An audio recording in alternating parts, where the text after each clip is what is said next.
അപ്പൊ നമ്മുടെ പുതിയ വീഡിയോ എന്താ വെച്ചാല് നമ്മുടെ പ്രഗ്നൻസി സ്റ്റോറി അല്ലാന്നുണ്ടെങ്കിൽ ഡെലിവറി സ്റ്റോറി. അപ്പൊ ട്വിൻസ് വ്ലോഗിന്റെ പുതിയൊരു വീഡിയോയിലേക്ക് എല്ലാവർക്കും സ്വാഗതം. അപ്പൊ തമ്മിൽ കണ്ടപോലെ തന്നെ അതെ നമ്മുടെ പ്രഗ്നൻസി സ്റ്റോറിയാണ് ഇന്ന് നിങ്ങളായിട്ട് ഷെയർ ചെയ്യാം. അപ്പൊ എന്റെ പ്രഗ്നൻസി ടൈമിലെ സ്റ്റോറി എന്ന് പറയുന്നത് മിക്കവർക്കും എന്നെ അറിയാവുന്നവർക്കൊക്കെ അറിയാൻ പറ്റും എങ്ങനെയായിരുന്നു എന്നുള്ളത്. അതായത് എല്ലാരെ പോലും ആയിരുന്നില്ല, കുറച്ച് ഡിഫറെന്റ് ആയിരുന്നു. അപ്പൊ അതെന്താന്നുള്ളത് ഷെയർ ചെയ്യാൻ വേണ്ടിയിട്ടാണ് ഞങ്ങൾ വന്നേക്കുന്നത്. സെപ്റ്റംബർ 11, 2016 ഞങ്ങൾ മാരേജ് ചെയ്യണത് അല്ലേ? അതെ. അപ്പൊ അന്ന് ഞാൻ പുതിയൊരു വർക്കിന് കയറിയ ടൈമാണ്. ട്രെയിനിങ് ഫേസിലായിരുന്നു. അതുകൊണ്ട് തന്നെ എനിക്ക് ലീവൊക്കെ ഭയങ്കര ബുദ്ധിമുട്ടായിരുന്നു. അതുകൊണ്ട് തന്നെ നമ്മുടെ ഹണിമൂൺ കുറച്ച് തള്ളിപ്പോവായിരുന്നു. ഒരു 5-6 മാസം കഴിഞ്ഞിട്ടൊക്കെയാണ് നമ്മൾ ഒരു ട്രിപ്പ് പോകണത് തന്നെ. അപ്പോഴും ലീവ് ഭയങ്കരമായിട്ടുള്ള ലീവ് ഒന്നുമില്ല, വളരെ ചുരുക്കം ദിവസങ്ങളൊക്കെ ലീവ് കിട്ടിയിരുന്നു. അങ്ങനെ നമ്മ അടുത്ത് ഈ ഊട്ടി തന്നെയാണ് ട്രിപ്പ് പോയത്. എനിക്കെപ്പോഴും ഹൈ റേഞ്ച് അല്ലെങ്കിൽ തണുപ്പുള്ള സ്ഥലങ്ങളൊക്കെയാണ് ട്രിപ്പ് പോകാൻ വേണ്ടി കൂടുതൽ ഇഷ്ടം. അപ്പൊ ഊട്ടിയിലേക്ക് ഞങ്ങൾക്ക് ആ ബൈക്കിന് പോകാൻ തീരുമാനിച്ചെങ്കിലും വീട്ടുകാര് നിർബന്ധപ്രകാരം ബൈക്ക് മാറ്റി ബസ്സിലും ട്രെയിനിലൊക്കെ നമ്മൾ ടോയ് ട്രെയിനും ബസ് ട്രെയിൻ അങ്ങനെ കിട്ടണ വണ്ടിയിലൊക്കെ കയറിയിട്ടൊക്കെയാണ് പോയത്. നനച്ച വണ്ടി പിടിച്ചാണ് പോയത്. അങ്ങനെ നമ്മ ഊട്ടിയിലേക്ക് പോയി. അവിടെ ഫുൾ പൊളിച്ച് ഓഫ് റോഡിങ്ങും പിന്നെ സ്വന്തം വണ്ടി അല്ലാത്തതുകൊണ്ട് തന്നെ അവിടെയുള്ള റെന്റ് വെഹിക്കിളോ അല്ലെങ്കിൽ ടാക്സി ഓട്ടോ അങ്ങനെ എല്ലാത്തിനും ട്രാവൽ ചെയ്തോണ്ടിരുന്നത്. അങ്ങനെ തിരിച്ചു വരുന്ന ആ ടൈം ട്രിപ്പിന്റെ ഒരു 85-90% കംപ്ലീറ്റ് ആയപ്പോഴത്തേനും ആള് ഭയങ്കര ശോക മൂഡിലേക്ക് പോയി തുടങ്ങി. അപ്പൊ ഞാൻ വിചാരിച്ചു ഈ ട്രിപ്പിന്റെ ഇത് ആ ഒരു കൊണ്ടാണെന്ന് വിചാരിച്ചു. പക്ഷെ തിരിച്ച് പോകുന്ന വഴി മുഴുവൻ ഞാൻ വോമിറ്റിംഗ് ആയിരുന്നു. തിരിച്ച് നമ്മൾ ഫുൾ ബസ്സിൽ തന്നെയാണ് തിരിച്ചിറങ്ങിയതൊക്കെ. പിന്നെ അങ്ങോട്ട് പോയപ്പോ നമ്മൾ പകുതി വരെ ബസ്സിന് പോയി ടോയ് ട്രെയിൻ ഒക്കെ ആയതുകൊണ്ട് അത്രയും ബുദ്ധിമുട്ട് അറിഞ്ഞില്ല. തിരിച്ചു വന്നത് ഫുള്ള് ബസ്സിനായതുകൊണ്ട് തന്നെ ഞാൻ നിർത്തുന്ന സ്ഥലത്തൊക്കെ ഇറങ്ങി വോമിറ്റ് ചെയ്തോണ്ടിരിക്കണായിരുന്നു. എങ്ങനെയെങ്കിലും വീട്ടിലെത്തിയാൽ മതി എന്നുള്ളൊരു സിറ്റുവേഷൻ ആയിരുന്നു. അപ്പോഴാണ് ഞങ്ങൾ ഓർത്തത്. ഞാൻ ഓർത്തിട്ട് ഞാൻ അബിനോട് പറഞ്ഞു, എന്റെ പീരീഡ്സിന്റെ ഡേറ്റ് എന്ന് പറയുന്നത് ജസ്റ്റ് ആ ഒരു 2-3 ദിവസം ഒന്ന് അങ്ങോട്ടും ഇങ്ങോട്ടും മാറിയിട്ടുണ്ടായിരുന്നു. അപ്പൊ ഞാൻ അത് പറഞ്ഞപ്പോ അബിക്കും ഒരു ഡൗട്ടായി. അപ്പൊ എന്തായാലും ഒന്ന് ചെക്ക് ചെയ്ത് നോക്കാന്ന് പറഞ്ഞു. നമ്മൾ അന്നത്തെ ദിവസം കഴിച്ചു. നമ്മൾ തിരിച്ച് കൊച്ചിയിൽ എത്തിയിട്ട് നമ്മള് ജസ്റ്റ് ഒരു പ്രഗ്നൻസി കിറ്റ് മേടിച്ചിട്ട് ടെസ്റ്റ് ചെയ്ത് നോക്കി. ടെസ്റ്റ് ചെയ്ത് നോക്കിയപ്പോ നമ്മൾ പോസിറ്റീവ് ആദ്യം ടെസ്റ്റ് ചെയ്തതാണ് കേട്ടോ. അപ്പൊ നമ്മൾ പോസിറ്റീവാന്ന് പറഞ്ഞാൽ ആ ഒരു സന്തോഷത്തില് നമ്മൾ ആദ്യമായിട്ട് പ്രഗ്നന്റ് ആകണേ. അപ്പൊ തന്നെ നമ്മൾ എല്ലാരെയും വിളിച്ചറിയിച്ചു, നമ്മള് പ്രഗ്നന്റ് ആണ്. എല്ലാവരെയും വിളിച്ചെന്ന് പറഞ്ഞിട്ടുണ്ടെങ്കിൽ ഫ്രണ്ട്സ് എല്ലാരെയും ഒക്കെ വിളിച്ച് അറിയിച്ച് നമ്മുടെ സന്തോഷം നമ്മൾ അറിയിച്ചു. അത് കഴിഞ്ഞപ്പോഴാണ് നമ്മൾ ഹോസ്പിറ്റലിൽ എന്തായാലും പോകണമല്ലോ. അപ്പൊ ഹോസ്പിറ്റലിൽ പോയിട്ട് നമ്മൾ ചെക്കൊന്നും ചെയ്തിട്ടില്ല, ജസ്റ്റ് പ്രഗ്നൻസി ടെസ്റ്റിൽ അറിഞ്ഞ കാര്യമാണ് നമ്മൾ വിളിച്ചു പറഞ്ഞത്. അപ്പൊ പിറ്റേ ദിവസം നമ്മൾ അടുത്തുള്ള ഒരു ഹോസ്പിറ്റലിൽ പോയി ഇങ്ങനെ നമ്മൾ ചെക്ക് ചെയ്തൊക്കെ നോക്കിയപ്പം ഡോക്ടർ ബ്ലഡ് ടെസ്റ്റ് ഒക്കെ ചെയ്തിട്ട് കൺഫേം ചെയ്തു പ്രഗ്നന്റ് ആണെന്നുള്ളത്. പക്ഷെ ഡോക്ടർ പറഞ്ഞു കുറച്ച് പ്രശ്നമുണ്ട്, അതുകൊണ്ട് റെസ്റ്റ് എടുക്കാൻ പറഞ്ഞു. അതെ, ഗ്രോത്ത് കുറവാണ്. അപ്പോ ഈ ഇത്ര വീക്കിനനുസരിച്ചുള്ള ഗ്രോത്ത് ഇല്ല, സോ എന്നോട് റെസ്റ്റ് എടുക്കാൻ പറഞ്ഞു. അപ്പൊ കഴിഞ്ഞ വീഡിയോയിൽ നമ്മൾ ഓൾറെഡി പറഞ്ഞിട്ടുണ്ടായിരുന്നു, അബിയുടെ വീട് നമ്മൾ കാണിച്ചിട്ടുണ്ടായിരുന്നു. അപ്സ്റ്റേഴ്സ് ആണ് നമ്മുടെ റൂമും കാര്യങ്ങളൊക്കെ വരുന്നത്. അപ്പൊ കയറി ഇറങ്ങേണ്ട ബുദ്ധിമുട്ടും നമുക്ക് റെസ്റ്റും പറഞ്ഞേക്കണ കാരണം ഞാൻ എന്റെ വീട്ടിലേക്ക് പോന്നു. വീട്ടിൽ നിൽക്കാം എന്തായാലും കുറച്ച് ദിവസം. അപ്പോ ഞാൻ എന്റെ വീട്ടിലേക്ക് വന്നു, റെസ്റ്റ് പറഞ്ഞേക്കണോണ്ട്. അത് കഴിഞ്ഞ് വീട്ടിൽ വന്ന് രാത്രിയൊക്കെ ആയപ്പോ തന്നെ എനിക്ക് മനസ്സിലായി നേരിയതായിട്ടൊരു ബ്ലീഡിങ് പോലെ ഉണ്ട്. അപ്പൊ പിറ്റേ ദിവസം നമ്മൾ അത് ചെന്നിട്ട് ഡോക്ടറോട് പറഞ്ഞു, ഇങ്ങനെ നേരിയ രീതിയിൽ ബ്ലീഡിങ് ഉണ്ട്, അങ്ങനെയുള്ള കാര്യങ്ങളൊക്കെ നമ്മൾ പറഞ്ഞപ്പോ ഡോക്ടർ വേഗം സ്കാൻ ചെയ്യാൻ കയറ്റി. സ്കാൻ ചെയ്തിട്ട് ഡോക്ടർ പറഞ്ഞു ഓൾറെഡി നമ്മുടെ ഗ്രോത്ത് കുറവാണെന്ന് പറഞ്ഞിട്ടുണ്ടായിരുന്നു. അപ്പൊ ഹാർട്ട് ബീറ്റും കുറവാണ്, എന്നോട് നന്നായിട്ട് റെസ്റ്റ് എടുക്കുന്നു പറഞ്ഞിട്ട് നമ്മുടെ ഈ അയൺ ടാബ്ലറ്റ്സ് കൂടാണ്ട് കുറച്ച് ടാബ്ലറ്റ്സും കൂടെ തന്നു വിട്ടു. എന്നിട്ട് ഡോക്ടർ പറഞ്ഞു നമുക്ക് കിട്ടേണ്ടതാണെങ്കിൽ കിട്ടും, നമുക്ക് എന്താണ് വരുന്നതെന്ന് വെച്ചാൽ നോക്കാന്ന് പറഞ്ഞിട്ട് ഡോക്ടർ നമ്മളെ വിട്ടു. അങ്ങനെ 2 ദിവസം വീട്ടിലെ റെസ്റ്റ് ഒക്കെ എടുത്തു. 2ാമത്തെ ദിവസം രാത്രിയൊക്കെ ആയപ്പോ ഒരു വൈകിട്ടൊക്കെ ആയപ്പം എനിക്ക് മനസ്സിലായി ബ്ലീഡിങ് കുറച്ചും കൂടെ കൂടി. നേരത്തെ പോലെയല്ല, ബ്ലീഡിങ് കൂടി. അപ്പൊ തന്നെ ഹോസ്പിറ്റലിൽ കൊണ്ടുപോയി ഇതേപോലെ സ്കാനൊക്കെ ചെയ്തു. അപ്പൊ തന്നെ ടെസ്റ്റ് ഒക്കെ ചെയ്തിട്ട് ഡോക്ടർ നമ്മളോട് പറഞ്ഞു ഇങ്ങനെ അബോർഷൻ ആയി, ഇനിയിപ്പോ ഒന്നും ചെയ്യാൻ പറ്റത്തില്ല എന്ന് പറഞ്ഞു. ഇങ്ങനെ നമ്മള് കരച്ചിലും പിഴിച്ചിലൊക്കെ ആയിരുന്നു. 2 ദിവസം ഹോസ്പിറ്റലിലൊക്കെ ആയിരുന്നു. അതൊക്കെ കഴിഞ്ഞപ്പോ എല്ലാരും വന്നു പിന്നെ നമ്മളെ സമാധാനിപ്പിക്കലൊക്കെ ആയിരുന്നു.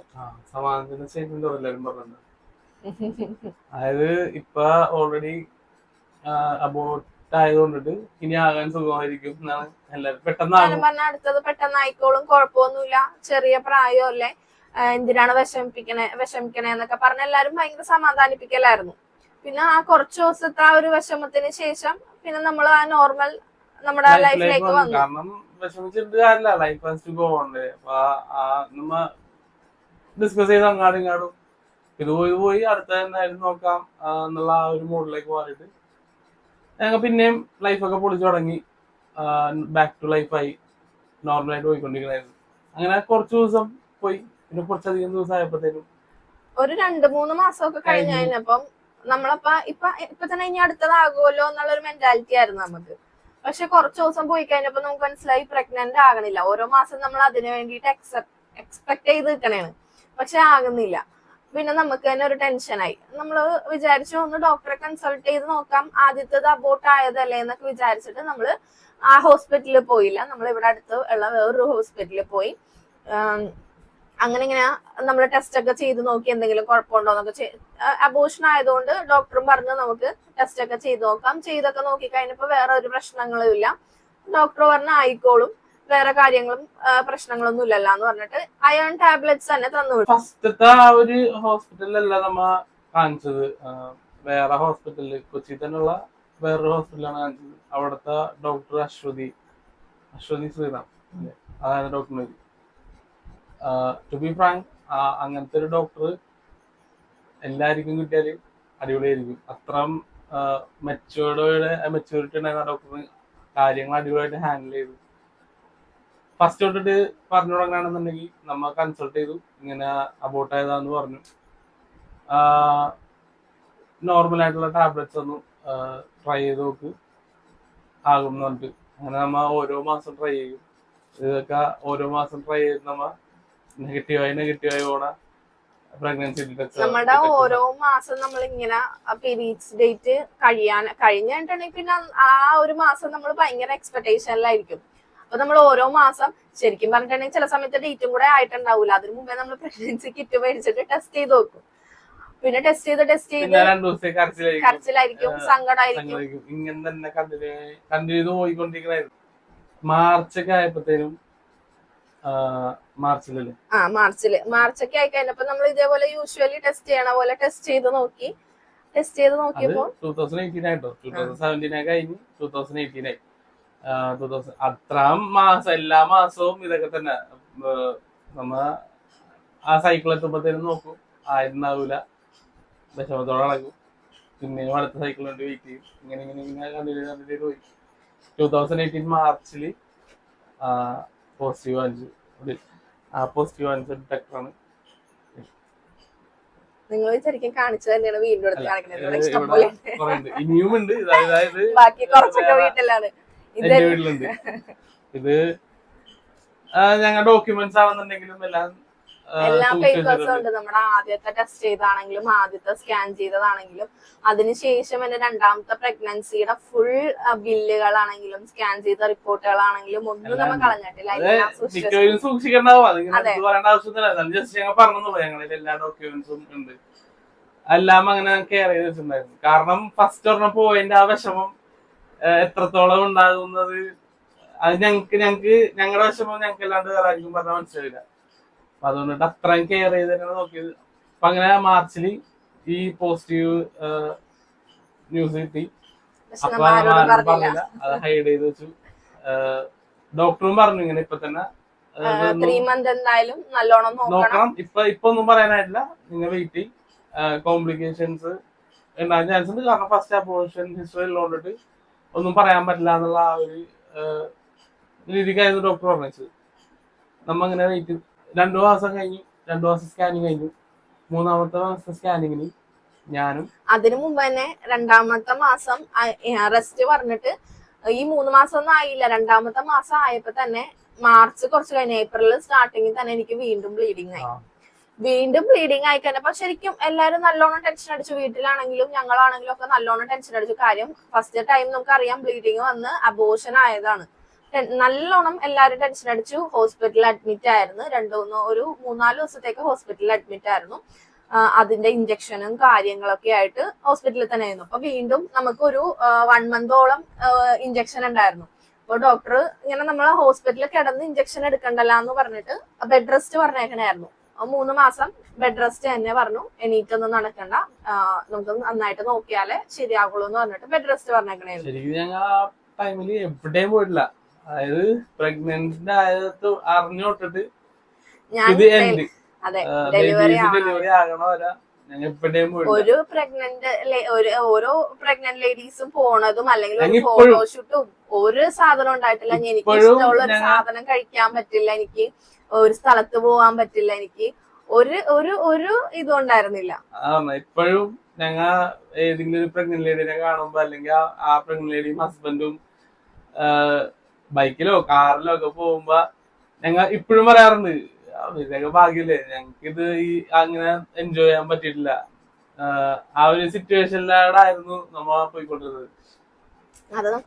അപ്പൊ ക്വസ്റ്റ്യൻ എന്താ വെച്ചാല് 3 മാസം കഴിഞ്ഞപ്പോ 3-ാമത്തെ മാസം സ്കാനിങ്ങില് ഞാൻ ഇവള് എന്റെ അമ്മയുടെ അനിയത്തി ഞങ്ങൾ മൗസിന്ന് വിളിക്കണം, ഞങ്ങൾ 3 പേരും കൂടി സ്കാനിങ്ങിന് പോയി. അപ്പൊ ഞാൻ കാറൊക്കെ എടുത്തിട്ടു. അപ്പൊ അതിന് മുമ്പ് ബൈക്കായിരുന്നു. പിന്നെ ഞങ്ങൾ കാറൊക്കെ മേടിച്ചു. കാറിലാണ് പോണത്. എന്റെ ഫസ്റ്റത്തെ കാറ് സാൻഡ്രോ ആയിരുന്നു, ഞാൻ മറക്കില്ല. ഇവിടെ കരുവലിപ്പള്ളിയിലുള്ള സ്കാനിങ് സെന്ററിലാണ് പോയത്. സ്കാനിങ് സെന്ററിൽ പോയിട്ട് ഞാൻ പറയാം. അല്ല, അതിനു മുമ്പ് ഈ സെക്കൻഡ് നമ്മള് ബ്ലീഡിങ് ആയെന്ന് പറഞ്ഞില്ലേ, ഹോസ്പിറ്റലിൽ അഡ്മിറ്റ് ഒക്കെ ആയിരുന്നു. അപ്പൊ ഈ ഹോസ്പിറ്റലിൽ അഡ്മിറ്റ് ആയ സമയത്ത് ഈ ഡെയിലി ഒന്നരാടം സ്കാൻ ചെയ്യുമായിരുന്നു. ലാസ്റ്റ് തന്നെ ഡിസ്ചാർജ് ചെയ്യണം അന്ന് സ്കാൻ ചെയ്തിട്ടാണ് വിട്ടത്. അത് കഴിഞ്ഞ് നമ്മളോട് ഒരാഴ്ച കഴിഞ്ഞിട്ട് ചെല്ലാൻ പറഞ്ഞു. ഒരാഴ്ച വരെയും വീട്ടിൽ ഒരു 10 ദിവസത്തേക്ക് വീട്ടിൽ ഇഞ്ചക്ഷൻ എടുക്കാൻ പറഞ്ഞിട്ടുണ്ടായിരുന്നു. അപ്പൊ നമുക്ക് വീട്ടില് നേഴ്സ് വന്ന് ഇഞ്ചക്ഷൻ എടുത്തിട്ട് പോകും. കാര്യം എന്നെ ട്രാവൽ ചെയ്യിക്കണ്ടല്ലോ, ബെഡ് റെസ്റ്റ് പറഞ്ഞേക്കണ കാരണം നേഴ്സുമാര്, നമ്മുടെ ഒരു റിലേറ്റീവ് ഇല്ലെങ്കിൽ അച്ഛന്റെ ഒരു ഫ്രണ്ട് ഉണ്ടായിരുന്നു, ഫ്രണ്ടിന്റെ വൈഫ് വന്ന് വീട്ടിൽ വന്നിട്ട് എനിക്ക് 2 നേരം ഇഞ്ചക്ഷൻ എടുത്തിട്ട് പോകും. അങ്ങനെയായിരുന്നു. അപ്പൊ അത് കഴിഞ്ഞ ഇഞ്ചക്ഷൻ കഴിഞ്ഞിട്ട് നമ്മൾ സ്കാൻ ചെയ്തിട്ടുണ്ട്. ഇത്രയും സ്കാനൊക്കെ കഴിഞ്ഞിട്ടാണ് നമ്മൾ ശരിക്കും 3-ാമത്തെ മാസം എല്ലാവർക്കും ഉള്ള പോലെയുള്ള യൂഷ്വൽ സ്കാനിങ്ങിന് നമ്മൾ പോകുന്നത്. അത് നമ്മൾ പുറത്താണ്ട പോയത്. 3-ാമത്തെ മാസം സ്കാനിങ് 3 പ്രാവശ്യമായി പറയാൻ സമ്മതിക്കുള്ള. അപ്പൊ ഈ 3-ാമത്തെ മാസം സ്കാനിങ്ങില് ആ ഫീലിംഗ് എനിക്ക് പറഞ്ഞറിയിക്കാൻ പറ്റുള്ളൂ. കാരണം ഇവള് ആ ബെഡിൽ കിടക്കണത്, ഞാനാണ് ഡോക്ടറിന്റെ അടുത്തിരിക്കണത്. ഡോക്ടർ ആദ്യം എന്നെ വിളിച്ചിട്ടുണ്ടായില്ല, ഇവിടെ മാത്രം ഒറ്റയ്ക്ക് എത്തി. പിന്നീട് എന്നെ വിളിച്ചിട്ട് ഡോക്ടർ ഒന്നും പറഞ്ഞില്ലെന്ന് ചോദിച്ചു എന്നോട്. അതായത് സ്കാൻ ചെയ്യാൻ ഡോക്ടർ എന്നോട് ഡോക്ടർ ഒന്നും പറഞ്ഞില്ലെന്ന് ചോദിച്ചു. അപ്പൊ ഞാനില്ല, എന്നോടൊന്നും പറഞ്ഞിട്ടില്ല. കെയർ ചെയ്യണമെന്ന് പറഞ്ഞു. ഇത്തിരി കോംപ്ലിക്കേഷൻസ് ഉണ്ടാകാൻ ചാൻസ് ഉണ്ട്, പ്രീവിയസ് അബോർഷൻ ഹിസ്റ്ററി ഉണ്ട്, അപ്പൊ കെയർ ചെയ്യണം എന്ന് പറഞ്ഞിട്ടുണ്ടെന്ന് പറഞ്ഞു. ഈ പ്രശ്നമുണ്ടെന്ന് പറഞ്ഞു. എന്നിട്ട് ആ സ്കാനിങ് മോണിറ്റർ ചെന്നിട്ട് നിനക്ക് ട്വിൻസ് ആണെന്ന് പറഞ്ഞു. അപ്പോഴാണ് സത്യം പറഞ്ഞാല് ഇതിനു മുമ്പത്തെ ആ 2 മാസം സ്കാനിങ്ങിലൊന്നും ഈ 2-ാമത്തെ ആള് ഉണ്ട് എന്ന് അതായത് അശ്വതി ഡോക്ടറിന് പോലും അറിയില്ലായിരുന്നു. ആർക്കും അറിയില്ലായിരുന്നു. സ്കാനിങ് കാണിച്ചിട്ടുണ്ടായില്ല. അതുകൊണ്ടാണ് ഡോക്ടർ ഞങ്ങളോട് പറയാത്തത്. ഈ ഡോക്ടർ കൺഫേം ചെയ്തപ്പോഴാണ് 2 ട്വിൻസ് ആണെന്ന് നമ്മൾ അറിയണത്. അവിടെ നിന്ന് നമ്മൾ റിപ്പോർട്ടായിട്ട് നേരെ ഹോസ്പിറ്റലിലേക്ക് പോയി. ഡോക്ടറെ റിപ്പോർട്ട് കാണിച്ച് ഡോക്ടർ ഒന്നും പറഞ്ഞില്ല. ഡോക്ടർ എന്നെ അപ്പൊ തന്നെ വിളിച്ചിട്ട് ഡോക്ടറിന്റെ സ്കാനിങ് റൂമിലേക്ക് കൊണ്ടുപോയി. ഡോക്ടർ അപ്പൊ തന്നെ വീണ്ടും സ്കാൻ ചെയ്ത് നോക്കി. എന്നിട്ടാണ് ഡോക്ടർ പറഞ്ഞത്, അയ്യോ ഇത്രയും ദിവസം നമ്മൾ ചെയ്തിട്ട്, അല്ലെങ്കിൽ അവിടെ റിപ്പോർട്ടുകളൊക്കെ ഉണ്ടല്ലോ, ഇത്രയും ദിവസം ചെയ്തിട്ട് നമ്മൾ കണ്ടിട്ടുണ്ടായിരുന്നില്ല ട്വിൻസ് ആണെന്നുള്ളത്. അങ്ങനെ ആ ടൈമിലാണ് നമ്മൾ അറിയണത്. 3 മാസമായപ്പോഴാണ് നമ്മൾ അറിയണത് ട്വിൻസ് ആണെന്നുള്ളത്. അങ്ങനെ പിന്നെ കാര്യങ്ങള് ഡബിൾ കോംപ്ലിക്കേഷനില് പോയിക്കൊണ്ടിരിക്കുന്ന കാര്യം എക്സ്ട്രീം കോംപ്ലിക്കേഷൻ ലെവലിലേക്ക് എത്തി. പിന്നീട് ഡോക്ടറിന്റെ നിർദ്ദേശപ്രകാരം തന്നെയാണ് A to Z കാര്യങ്ങൾ അങ്ങനെ പോയിക്കൊണ്ടിരുന്നത്. ഡോക്ടറിന്റെ ഒരു നിർബന്ധമായിരുന്നു ശരിക്കും പറഞ്ഞാൽ. ഇത് അറിഞ്ഞ് കുറച്ചു മാസം, അതായത് 5-ാമത്തെ മാസം സ്കാനിങ്ങിൽ എന്ന് തോന്നുന്നു, ഡോക്ടർ ഞങ്ങളോട് അതായത് ഓപ്പറേഷൻ തന്നെ പറഞ്ഞു, ഇവളുടെ പ്രസവം എനിക്ക് എടുക്കണം എന്ന് പറഞ്ഞു. അതായത് നോർമൽ ഡെലിവറി ആക്കണം, അത് ഡോക്ടർ സിസേറിയൻ വേണ്ട, നമുക്ക് നോർമൽ ഡെലിവറി മതി, അതിന് ഞാൻ എന്താണോ പറയണത് അതുപോലെ നീ കേട്ടാ മാത്രം മതി എന്നാണ് ഡോക്ടർ നോക്കിക്കോളാം. ആ ഒരു ഗ്യാരണ്ടി ഡോക്ടർ തന്നിട്ടുണ്ടായിരുന്നു. അപ്പൊ എല്ലാരും എന്നോട് ഇവളോട് പറയേണ്ടതെന്ന് എനിക്കറിയില്ല, മീൻസ് എന്റെ റിലേറ്റീവ്സ് എന്നല്ല, എനിക്കറിയാവുന്ന ഫ്രണ്ട്സ്, ആ ഫ്രണ്ട്സ് സർക്കിൾ ആൾക്കാരൊക്കെ പറഞ്ഞ കോംപ്ലിക്കേഷൻ ആയിരിക്കും, സൂക്ഷിച്ച കാര്യങ്ങളൊക്കെ ഹാൻഡിൽ ചെയ്യും, ട്വിൻസ് അല്ലേ എന്നൊക്കെ പറഞ്ഞു. പക്ഷെ ഫസ്റ്റ് 5-ാം മാസത്തിലെ സ്കാനിങ്ങിൽ തന്നെ എന്തോ പറഞ്ഞത് നോൺ ഐഡന്റിക്കൽ അയക്കാൻ ചാൻസ് ഉണ്ട്, പിന്നെ രണ്ടുപേരും 2 സഞ്ചിയിലാണ്, അതുകൊണ്ട് അങ്ങനത്തെ പ്രശ്നങ്ങൾ ഒരു സഞ്ചിയിലാണെന്നുണ്ടെങ്കിൽ കോംപ്ലിക്കേഷൻസ്.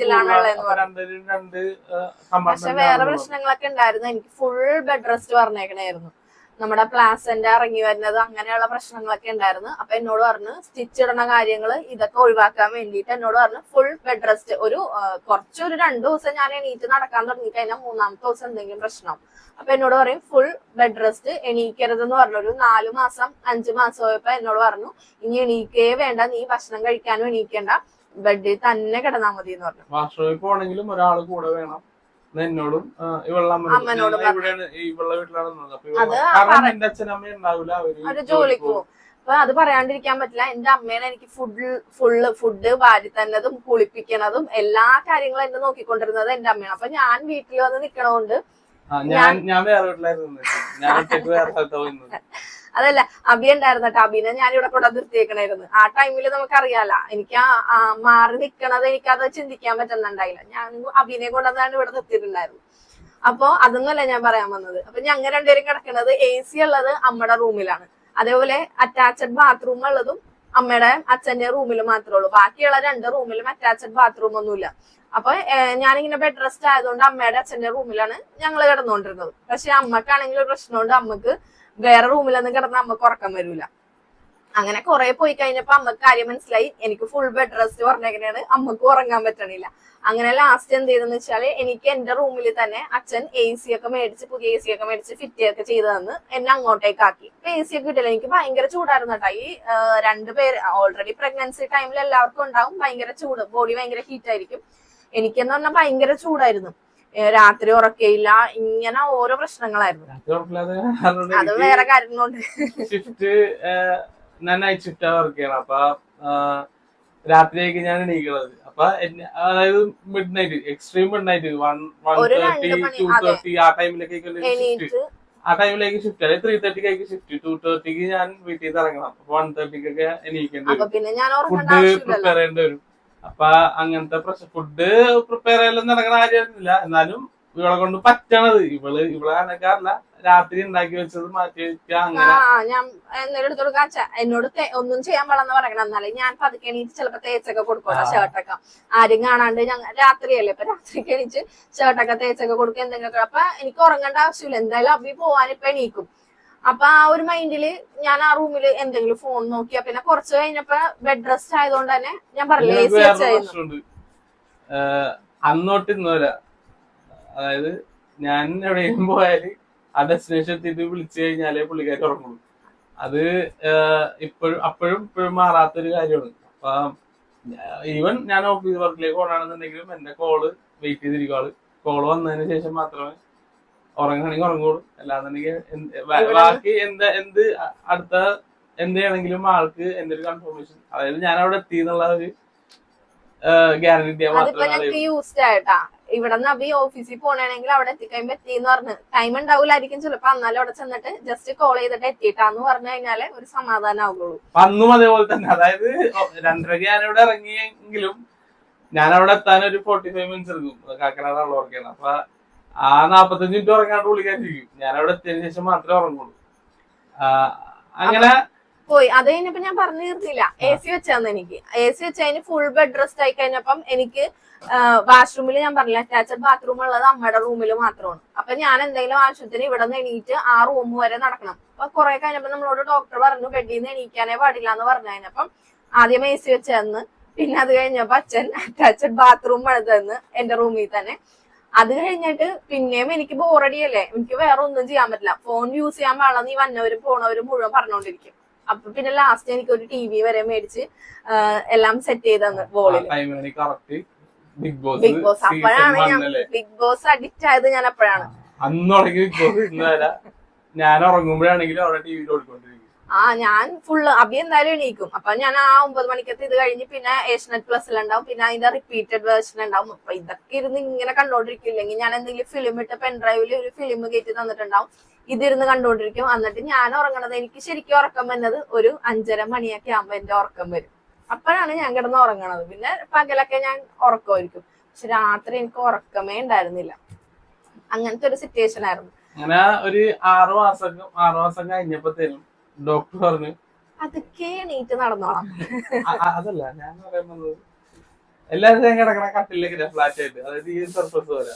അതാണ്, അതൊക്കെ പറയാദ്യം പതുക്കെ എണീറ്റ് നടന്നോളാൻ പറഞ്ഞ. സീമന്തം കഴിഞ്ഞപ്പോഴാണല്ലോ പയ്യെ നടന്നു. നടക്കുന്ന വീടിന്റെ ഉള്ളിൽ തന്നെ. അത് വേറെ കാര്യമുണ്ട്. 7 മാസം ഞാൻ ഫോട്ടോ കാണിക്കാട്ടാ. ട്വിൻസ് ആയതുകൊണ്ട് മറ്റുള്ളവരെ പോലെയല്ല, ശരിക്കും വയറുണ്ടായിരുന്നു. വയറ് മാത്രമല്ല, വയറ് ആദ്യം തന്നെ. എനിക്ക് നടക്കാൻ പാടില്ല, കുനിയാൻ പറ്റൂല, ഒന്നും ചെയ്യാൻ പറ്റില്ല. എന്റെ കാല് പോലും ഞാൻ കണ്ടിട്ട് മാസങ്ങളായിരുന്നു. എനിക്ക് നോക്കിയാലൊന്നും കാണാൻ പറ്റില്ല. അത്രയും വലുതായിരുന്നു. എന്തെങ്കിലും ഫുഡൊക്കെ കഴിക്കണമെങ്കിൽ ഞാൻ ഇവരെന്നെ ചീത്ത പറയട്ടാ. ഞാനിങ്ങനെ ചാരി ബെഡിൽ തന്നെ ഇരുന്നായിരിക്കും ഫുഡ് കഴിക്കണം. അപ്പൊ ഞാനിങ്ങനെ ആ വയറ്റിൽ ഇങ്ങനെ വെച്ചിട്ട് കഴിക്കണം. അത്രയും വയറ് കുറെ ഇങ്ങനെ ഉണ്ടാവുമല്ലോ. അപ്പൊ ട്വിൻസ് ആയതുകൊണ്ട് ഭയങ്കര വയറായിരുന്നു. അതൊക്കെ കഴിഞ്ഞ് ഒരു 6 മാസമൊക്കെ ആയപ്പോ ഡോക്ടർ പറഞ്ഞു പതുക്കെ എണീറ്റ്, വേറെ ഇങ്ങോട്ട് പോവാനൊന്നും അല്ല, നീ റൂമിലോ അല്ലെങ്കിൽ വാതിക്കയിലൊക്കെ ഇങ്ങനെ പതുക്കെ എണീറ്റ് നടന്നോളാനൊക്കെ പറഞ്ഞപ്പോ പിന്നെ എനിക്ക് എണീറ്റ് നടക്കാൻ പറഞ്ഞല്ലോ, ഭയങ്കര സന്തോഷമായിരുന്നു. എണീറ്റ് ഞാൻ റൂമിൽ വന്നിരിക്കും, ഹോളിൽ വന്നിരിക്കും. അപ്പുറത്തെ വീട്ടിലൊരു കൊച്ചു വരും വൈകുന്നേരം. അതായത് ആകെ ഉണ്ടായിരുന്ന എനിക്കൊരു എന്റർടൈൻമെന്റ്. അവനായിട്ട് കളിക്കും കുറച്ചേരം എണീറ്റ് നടക്കും. അപ്പൊ നമ്മൾ പ്ലാൻ ചെയ്ത്, എനിക്ക് വേറെ ഒന്നും പുറത്തൊന്നും പോകാൻ പറ്റില്ല, വേറെ ഫംഗ്ഷൻ ഒന്നും നമ്മൾ അറ്റൻഡ് ചെയ്യണില്ല. നമ്മുടെ 7 മാസത്തെ ചടങ്ങ് നമുക്ക് നടത്താന്ന് പറഞ്ഞു.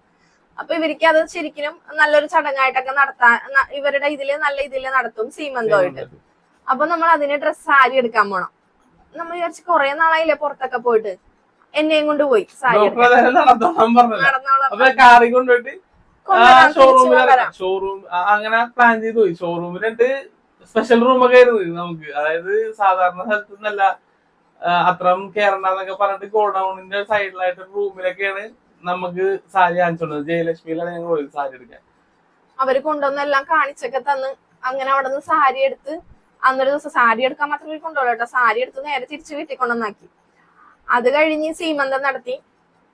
അപ്പൊ ഹോമൊക്കെ ഉണ്ട്. ഞാൻ ഇവളെയും കൊണ്ട് എറണാകുളം വരെ കാർ ഓടിച്ച് പോകുമ്പോ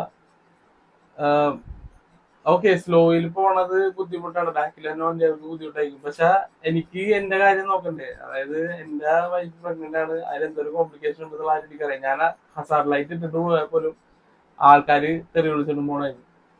അപ്പൊ ഞാൻ തിരിച്ച് പറയാനൊന്നും നിൽക്കാറില്ല, കാരണം അത് ആവശ്യമില്ലാത്ത പ്രശ്നങ്ങളേക്ക് പോകുമ്പോൾ ഇവിടെ ടെൻഷൻ ആക്കും എന്നുള്ളതായിരുന്നു. അപ്പൊ പറയാനുള്ള എന്താ വെച്ചാല്, ഏതെങ്കിലും വണ്ടി ഫ്രണ്ടിൽ പയ്യെ പോകണമെന്നുണ്ടെങ്കിൽ ആ വണ്ടിന് ചീത്ത പറയരുത്. അതെന്താണ് കാരണം എന്ന് നോക്കിയിട്ട്, ഇപ്പൊ അയാള് ഫോണും കുത്തി അല്ലാന്നുണ്ടെങ്കിൽ ഫോൺ വേണ്ടി കൊണ്ട് കേൾക്കുകയാണെന്നുണ്ടെങ്കിൽ ഓക്കെ, അയാളുടെ ഭാഗത്തുള്ള. പക്ഷെ ഇങ്ങനത്തെ ഒരു കേസ്, ഹോസ്പിറ്റൽ കേസ് ഒക്കെ ആയിട്ടാണ് പോകണമെന്നുണ്ടെങ്കിൽ പരമാവധി അവരെ ടെൻഷൻ ആക്കാണ്ട് വണ്ടി ഓടിക്കാൻ അനുവദിക്കുക. അത് എല്ലാരും ഫോളോ ചെയ്യേണ്ട ഒരു മിനിമം ഡിസിപ്ലിൻ ആണ്.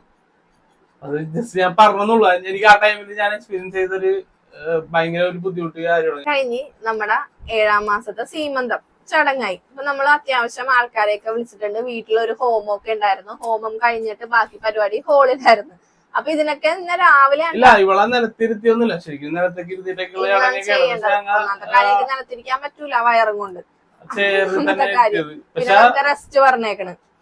പിന്നെ നമ്മള് എന്നെ രാവിലെ വീട്ടിൽ നിന്ന് റെഡിയാക്കി ഹോമത്തിന് കൊണ്ടുപോയി. എന്നെ വീട്ടിൽ തന്നെ ആയിരുന്നു. ഞാൻ ഫുള്ള് ഇവിടെ തന്നെയായിരുന്നു, എന്റെ വീട്ടിൽ തന്നെ ആയിരുന്നു. കാര്യം ഞാൻ പറഞ്ഞല്ലോ, അവിടെ അച്ഛനും അമ്മയൊക്കെ ജോലിക്ക് പോയേക്കണേക്കും, പപ്പയും അമ്മയൊന്നും ഉണ്ടാവില്ല. പിന്നെ ഉള്ളത് ഗ്രാൻഡ് ഫാദറും ഗ്രാൻഡ് മദറാണ്. അവർക്ക് അവരെ കൊണ്ട് നമ്മൾ ശരിയല്ലല്ലോ എന്നെ എങ്ങനെ നോക്കിക്കാനാണ്. അപ്പൊ പിന്നെ നമ്മള് എന്റെ വീട്ടിൽ തന്നെയായിരുന്നു. ഞാൻ രാവിലെ ഇവിടെ നിന്ന് റെഡി ആയി പോയി. ഹോമൊക്കെ ഉണ്ടായിരുന്നു. കസേരയൊക്കെ ഇട്ടിട്ടാണ് കേട്ടോ എന്നെ ഹോമത്തിനെ കിട്ടിയ. ഫോട്ടോസ് എന്താന്ന് അറിയില്ല, എന്തെങ്കിലും ഞാൻ അറ്റാച്ച് ചെയ്യാൻ. നമ്മുടെ ലാപ്ടോപ്പിൽ നിന്നെല്ലാം പോയി, ലാപ്ടോപ്പിൽ നിന്നെല്ലാം പോയി ഫോട്ടോസ്. അങ്ങനെ ഇതൊക്കെ കഴിഞ്ഞ് ചടങ്ങൊക്കെ ഭംഗിയായിട്ട് കഴിഞ്ഞ് തിരിച്ച് ഞാൻ വീട്ടിൽ വന്ന് ഒരു 2 ദിവസമൊക്കെ കഴിഞ്ഞപ്പോ എനിക്കൊരു ബാക്ക് പെയിൻ തുടങ്ങി.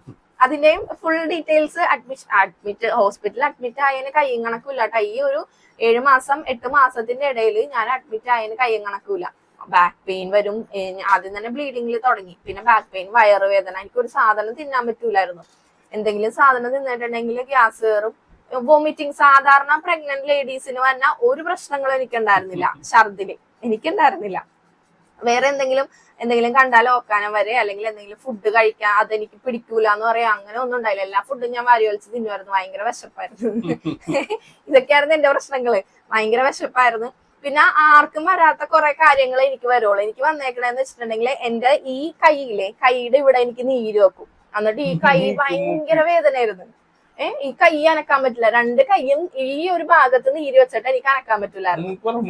മൂക്കൊക്കെ അത് ഓൾറെഡി പ്രഗ്നന്റ് ആയ ടൈമിൽ എന്റെ മൂക്കൊക്കെ ഇത്രയും വീർത്ത് വന്നിട്ട് ആകെ എന്റെ ഫേസ് ഒക്കെ ഭയങ്കരമായിട്ട് മാറി. ഒന്നാമത്തത് നമ്മുടെ ടാബ്ലറ്റ് ഒക്കെ എടുക്കണതിന്റെയും പിന്നെ ഈ പ്രഗ്നൻസി ടൈമിലുള്ള ആ ഒരു ചേഞ്ചസ്, എന്റെ കഴുത്തൊക്കെ ഭയങ്കരമായിട്ട് കറുത്ത്, മുഖമൊക്കെ ആകെ ഒരു കോലമായിരുന്നു ഞാൻ.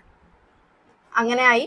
പിന്നെ അത് കഴിഞ്ഞിട്ട് പിന്നെ എനിക്ക് എന്തായിരുന്നു, പിന്നെ ചൊറിഞ്ഞ് തടിച്ചു വന്നു ഒരു പ്രാവശ്യം. അതായിരുന്നു പിന്നെ വന്നത് എനിക്ക്. അല്ല മറ്റേത് നമ്മുടെ ചേമ്പിലപ്പം. അതൊന്നും ഞാൻ കഴിക്കാറില്ല. എനിക്ക് കഴിക്കണോന്ന് പറഞ്ഞിട്ട് അഭി പോയി മേടിച്ചോണ്ട് വന്നതാണ്. അത് ഫുള്ള് ഇങ്ങനെ ചൊറിഞ്ഞ്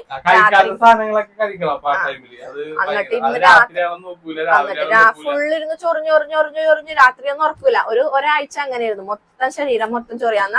വേറെ പ്രശ്നങ്ങളൊന്നുമില്ല. ഇങ്ങനെ ചൊറിയും, രാത്രി മുഴുവൻ ഇരുന്ന് ചൊറിയും. എപ്പോഴെങ്കിലും നേരം വെളുക്കുമ്പോ ഇച്ചിരി നേരം കിടന്നുറങ്ങും, പിന്നെയാണ് ഇച്ചിരി ചൊറിയും. അങ്ങനെയായിരുന്നു ഒരാഴ്ച. ഇങ്ങനെയുള്ള പ്രശ്നങ്ങളാണ് എനിക്ക് വന്നേക്കണം. അല്ലാണ്ട് വേറൊരു പ്രശ്നവും എനിക്ക് ഉണ്ടായിട്ടില്ല. പിന്നെ അതൊക്കെ കഴിഞ്ഞ് ബാക്ക് പെയിൻ വന്ന് ഹോസ്പിറ്റലിൽ ചെന്ന് കഴിഞ്ഞപ്പോ ഡോക്ടർ പറഞ്ഞു, അതെ, മോള് നടന്നത് മതി, ഫുൾ ബെഡ് റെസ്റ്റ്. അതും സാധാരണ നമ്മൾ നേരത്തെ പറഞ്ഞ പോലത്തെ ബെഡ് റെസ്റ്റ് ഒന്നും അല്ല. കട്ടിലിന്റെ കാലൊക്കെ നമ്മൾ ഹോസ്പിറ്റലിലാണെങ്കിൽ അവർക്ക് അതിന്റേതായ ഇതില് നമുക്ക് ബെഡ് പൊക്കി വെച്ച് തരുമല്ലോ. അപ്പോ എന്റെ കാല് രണ്ടും പൊങ്ങിയിരിക്കണം. ഞാൻ ഇങ്ങോട്ടേക്ക് തല താഴ്ത്തും, കാല് രണ്ടും ഭയങ്കരമായിട്ട് പൊക്കിയല്ല, ഒരു സ്ലാനിങ് പൊസിഷനിൽ ഭയങ്കരമായിട്ടല്ല, കാലിന്റെ വശം പൊങ്ങിയിരിക്കണോന്ന് പറഞ്ഞു. എന്നിട്ട് ഡോക്ടർ ഓൾറെഡി ഹോസ്പിറ്റലിൽ എന്നെ അഡ്മിറ്റ് ചെയ്ത്, അവര് അഡ്മിറ്റ് ചെയ്തപ്പോ തന്നെ കൊണ്ടുവന്ന് മറ്റേ നമ്മുടെ എന്താണ് കട്ടിലിന്റെ അടിയിൽ ഇഷ്ടിയൊക്കെ കൊണ്ടുവന്ന് വെച്ച് പൊക്കിയപ്പോ തന്നെ, എന്നിട്ടാണ് എന്നെ അവിടെ കിടത്തി വെച്ചത്. എന്നിട്ട് എന്നെ കാണിച്ചു തന്നു, ഇതുപോലെ വേണം ഇനി വീട്ടിൽ പോയിട്ട് കിടക്കാനെന്ന് പറഞ്ഞു. അബി എന്റെ ഒപ്പം ആയത് കാരണം അബിയും അങ്ങനെ തന്നെ കിടന്നു. ഒരു 2-3 ദിവസം അങ്ങനെ കിടന്നിട്ട് വലിയ കുഴപ്പമുണ്ടായിരുന്നില്ല. അത് കഴിഞ്ഞ് ഒരു 3-4 ദിവസം കഴിഞ്ഞപ്പോ എനിക്കൊരു തലകറക്കം തുടങ്ങി. ഇയർ ബാലൻസ് പോയി. നമ്മൾ ഓൾറെഡി ഇങ്ങനെ കുത്തനെ കിടക്കണല്ലേ, തല ഇങ്ങനെ ഇട്ടിട്ട് കിടക്കണല്ലേ, ഇയർ ബാലൻസ്. എനിക്ക് എണീക്കാൻ പറ്റും, ഓൾറെഡി എണീക്കാറൊന്നുമില്ല. വല്ല ഭക്ഷണം കഴിക്കാൻ എണീക്കാൻ പോലും എനിക്ക് പറ്റില്ല, വാഷ്റൂമിൽ പോകാൻ പറ്റില്ല. പിന്നെ അതായിരുന്നു പ്രശ്നം. പിന്നെ അതായിട്ട് ഞങ്ങൾ യൂസ്ഡ് ആയിട്ട് 7 മാസമായിട്ട് ഒരു സ്ഥലത്ത് എനിക്ക് പോകാൻ പറ്റുന്നുണ്ടായിരുന്നില്ല. എവിടെയും പോകാൻ പറ്റില്ല, ഒരു സ്ഥലത്ത് കറങ്ങാൻ പോകാൻ പറ്റില്ല. അപ്പൊ ഞാൻ എങ്ങനെയാന്ന് അറിയാമോ, സ്കാനിങ് അല്ലെങ്കിൽ ഹോസ്പിറ്റലിൽ ചെക്കപ്പിന് പോണ ഡേറ്റ് ആവണ വരെ ഇങ്ങനെ നോക്കിയിരിക്കും. അന്ന് എന്തായാലും ഇവരെന്നെ പുറത്തിറക്കുമല്ലോ. അപ്പൊ പോണ സമയത്ത് ഞാൻ പറയും, എന്നെ ഇന്നൊന്ന് ബീച്ചിൽ കൊണ്ടോണേ, അല്ലെങ്കിൽ എന്നെ ഒന്ന് മസാല ദോശ തിന്നാൻ കൊണ്ടുപോകണോ എന്നൊക്കെ ഞാൻ നേരത്തെ പറഞ്ഞു വെക്കും. അപ്പൊ പോണ സമയത്ത് ഇവരെന്നെ കൊണ്ടുപോയിട്ട് എങ്ങനെയാ ബീച്ചിൽ കൊണ്ടുപോകണം എന്ന് പറഞ്ഞ് കൊണ്ടുപോകും. എന്നിട്ട് ആ കാറിൽ തന്നെ അവിടെ കൊണ്ട് ഇരുത്തിയിട്ട് കാറിൽ നിന്ന് പുറത്തിറക്കൂല, എന്നെ ബീച്ച് കാണിച്ചു തരും. എന്നിട്ട് ഇവരെന്നെ തിരിച്ചു കൊണ്ടുവരും. ഇതൊക്കെയാണ് ഇവരെന്നെ ചെയ്തോണ്ടിരുന്നത്. പിന്നെ മസാല ദോശ വേണോന്ന് പറയുമ്പോ ആ ഹോസ്പിറ്റലിൽ പോണ അന്ന് മാത്രം എനിക്ക് മസാല ദോശ മേടിച്ചു തരും. അല്ലാത്ത ദിവസങ്ങൾ അബിയുടെ അമ്മയും അച്ഛനും വീട്ടിൽ നിന്ന് വന്ന സമയത്ത് എനിക്ക് മസാല ദോശയായിട്ടായിരിക്കും വീട്ടിലേക്ക് വന്നത്. അവര് വരുമ്പോ എനിക്ക് മസാല ദോശ മേടിച്ചുകൊണ്ട് വരും കേട്ടോ. അപ്പൊ ഇതൊക്കെയായിരുന്നു എന്റെ പ്രശ്നങ്ങള്. പിന്നെ വേറെ ഫുഡിന്റെ കാര്യങ്ങളൊന്നും എനിക്ക് കുഴപ്പമില്ലായിരുന്നു. അമ്മ എനിക്ക് രാവിലെ അമ്മയുടെ ടോർച്ചറിങ് ആയിരുന്നു ശരിക്കും പറഞ്ഞിട്ടുണ്ടെങ്കിൽ. എനിക്ക് ഛർദിക്കാൻ വരും. പാല് കുടിക്കണ എനിക്ക് പണ്ട്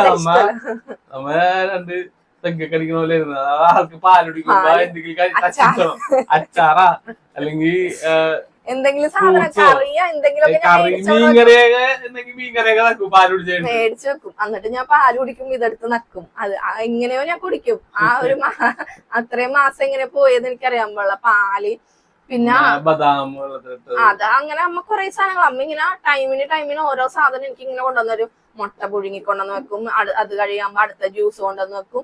ഇങ്ങനെ ഓരോ സാധനം. അത് കഴിയുമ്പോ നെല്ലിക്ക കൊണ്ടുവന്ന് തരും. അമ്മ ഇങ്ങനെ ഓരോ സാധനം തന്ന് ഇങ്ങനെ നടക്കുമായിരുന്നു കേട്ടോ. അറ്റാച്ച്മെന്റ് ഇച്ചിരി കൂടുതലുള്ള ഒരാളായിരുന്നു വാശമ്മ എന്ന് പറയുന്നത്. എന്റെ അമ്മയുടെ അമ്മയാണ്. ആ സമയത്ത് ആൾക്ക് കറക്റ്റ് ഞാൻ പ്രഗ്നന്റ് ആവുന്ന ടൈമില് ആൾക്ക് വയ്യാതെ ആയി കഴിഞ്ഞപ്പോ എന്റെ അമ്മക്കാണെങ്കിൽ ഞാനിങ്ങനെ വീട്ടിൽ നിക്കണ്, എന്നെയും നോക്കാൻ പറ്റില്ല, ആളെയും നോക്കാൻ പറ്റുന്നില്ല. അപ്പൊ ആളെ നോക്കാനൊക്കെ ഒരാളെ നിർത്തിയൊക്കെ കൊടുത്തു. അതൊക്കെ കഴിഞ്ഞ ആള് വീട്ടിലായിരുന്നു, വാച്ചമ്മ വീട്ടിലായിരുന്നു. അപ്പൊ അവിടെ നമ്മൾ കരിപ്പാലത്താണ്, അവിടെ നമ്മൾ ഒരാളെ നിർത്തിയൊക്കെ കൊടുത്തു നോക്കാനായിട്ട്. പക്ഷെ കുറച്ച് ദിവസം കഴിഞ്ഞ്, എന്റെ ഈ പ്രഗ്നൻസി ടൈമില് കുറച്ച് ദിവസം കഴിഞ്ഞ് ആള് പോയി. അപ്പോ ആ ഒരു ടൈം എന്ന് പറയുന്നത് എനിക്ക് ഭയങ്കര ഒരു ബുദ്ധിമുട്ടുള്ള ഒരു ടൈമായിരുന്നു. അല്ല, ഇവരെന്നെ എടുക്കണ ആ ഒരു ടൈമില് കൊണ്ടുപോയി കാണിച്ചു, തിരിച്ചു കൊണ്ടുവന്നു. അപ്പോഴും പിന്നെ എനിക്കൊരു 2 ദിവസം കഴിഞ്ഞപ്പോ എനിക്ക് 2 ദിവസമല്ല, പിറ്റേ ദിവസം തന്നെ എന്നെ വീണ്ടും ഹോസ്പിറ്റലിലേക്ക് കൊണ്ടുപോകേണ്ടി വന്നു. എനിക്ക് അത്രയും പറ്റില്ലായിരുന്നു. പിന്നെ ആ മാനസികമായിട്ട് അതെ അങ്ങനെ നമ്മള് 8ാം മാസമായിട്ട്, അത് കഴിഞ്ഞിട്ട് 8ാം മാസം ആയി കഴിഞ്ഞപ്പോ ഒരു ഒക്ടോബറൊക്കെ ആയി കഴിഞ്ഞപ്പോ ഒക്ടോബർ 5-ാം തീയതി രാത്രി, അതിനു മുമ്പ് എനിക്ക് യൂറിൻ ഏത് നേരവും ഇങ്ങനെ യൂറിൻ പാസ് ചെയ്യാൻ തോന്നും, പക്ഷെ യൂറിൻ പോണില്ല. അപ്പൊ ഞാൻ പോയി ഡോക്ടറെ കണ്ടപ്പോ ഡോക്ടർ പറഞ്ഞ അത് ഈ ടൈമില് യൂഷ്വലി അങ്ങനെ ഉണ്ടാകും, കുഴപ്പമില്ല, വെള്ളം കുടിച്ചാൽ മതി എന്നൊക്കെ പറഞ്ഞു.